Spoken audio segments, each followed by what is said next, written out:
এই রুমটা কে থাকতো? এই রুমে উনি থাকতো। এই পরিবেশে সফলতা কি অনেক টাকা, বড় ডিগ্রি, নাকি সমাজের বুকে বুক ফুলিয়ে হাঁটার মতো কোনো বড় পদবি? আমরা যখন সাফল্যের পেছনে অন্ধের মতো ছুটছি, ঠিক তখন আমাদের চারপাশ থেকে হারিয়ে যাচ্ছে সবচেয়ে দামি অনুভূতিগুলো। এমনই এক চরম অবক্ষয় আর নির্মমতার গল্প রচিত হলো রাজধানীর মিরপুরের বুকে। মিরপুরের ৬ নম্বর সেকশনের একটি আবাসিক ফ্ল্যাট। পুলিশ ঘরের দরজা খুলে যা দেখল তা দেখার জন্য হয়তো কোনো সন্তানই প্রস্তুত থাকে না। বিছানায় পড়ে আছে ৭২ বছর বয়সী বৃদ্ধা নূরজাহান বেগমের নিথর দেহ।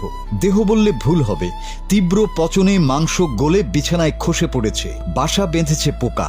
চিকিৎসকদের ধারণা অন্তত ৭ থেকে ৮ দিন আগে এই পৃথিবীর মায়া ত্যাগ করেছেন তিনি। কিন্তু ট্র্যাজেডি এখানে নয়। ট্র্যাজেডি হলো যে ঘর থেকে এই পচা গন্ধ বেরোচ্ছিল সেই একই ফ্ল্যাটের পাশের রুমেই থাকতেন তার মেয়ে। একই ছাদের নিচে মাত্র কয়েক হাত দূরত্বে মা মরে পচে রইলেন, অথচ ৭-৮ দিন ধরে মেয়ে টের পেলেন না। রোববার রাতে যখন তিনি মাকে ডাকতে যান, সাড়া না পেয়ে ভাবলেন মা হয়তো অসুস্থ। ডেকে আনলেন নার্স। সেই নার্স ঘরে ঢুকে যখন এই ভয়াবহ দৃশ্য দেখলেন, তখন পুরো এলাকায় স্তব্ধ হয়ে গেল। পুলিশও বিস্মিত, মা ঘরে মরে পচে গেল, অথচ মেয়ের নাকে কোনো গন্ধ পৌঁছালো না। এই অসারতা কি কেবলই ঘ্রাণশক্তির, নাকি আমাদের ভেতরের মানবিকতার?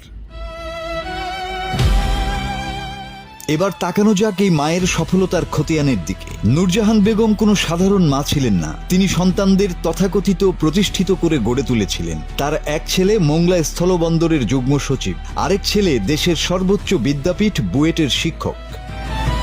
কি চমৎকার এক সফল পরিবার। কিন্তু মায়ের শেষ সময়ে এই সফল সন্তানরা কেউ তার পাশে ছিলেন না। মায়ের মৃত্যুর খবর পেয়ে শিক্ষক ছেলেটি এলেও সেই সচিব ছেলেটির আসার সময়টুকুও হয়নি।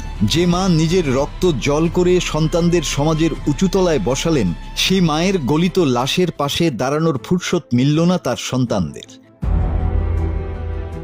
এই সমাজ আমাদের বড় বড় ডিগ্রি দিচ্ছে, বড় বড় চাকরি দিচ্ছে, কিন্তু আমাদের ভেতর থেকে মানুষ শব্দটাকে কেড়ে নিচ্ছে।